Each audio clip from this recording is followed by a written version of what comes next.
ពេលណាដែលយើងអត់សម័យចិត្តយើងត្រូវតែធ្វើខ្លួនឯងឲ្យសម័យចិត្តចឹងណាហើយនឹងអត់មានភ្ញៀវទេថ្ងៃបានមួយខនអត់ងុយដេកនៅនឹងងុយដេកសាហាវស្ងាត់ឈឹងតាំងម៉ោង12មកគ្មានមនុស្សម្នាក់ខ្ញុំសុំ5ដុល្លារចោលមួយទៀតមកដល់ច្រែកដាច់ដៃខ្ញុំមកព្រោះខ្ញុំត្រូវការយកដីយកអីទៀតអត់ដាច់ដៃខ្ញុំព្រោះខ្ញុំដេកអត់កើតទេ5-6ខែខ្ញុំដេកហេលហាយើងអត់មានដេកអត់ដីកើតទេណាចានៅធ្លាប់មានតែអត់នៅអត់កើតពីយប់ឡើងខ្ញុំដេកឲ្យគាត់ធាក់ខ្ញុំចេញ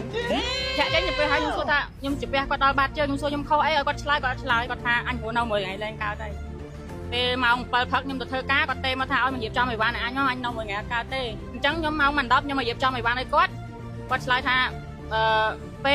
លអញចុះទៅថ្ងៃបងធនាគារថ្ងៃបងហ្នឹង100ហ្នឹងថ្ងៃបងចុះពេលចំណែកម៉ូតូអញបងអញ្ចឹងបងដល់ពេលជាក់ស្ដែងគាត់បានធ្វើដោយអ្វីដែលគាត់និយាយអត់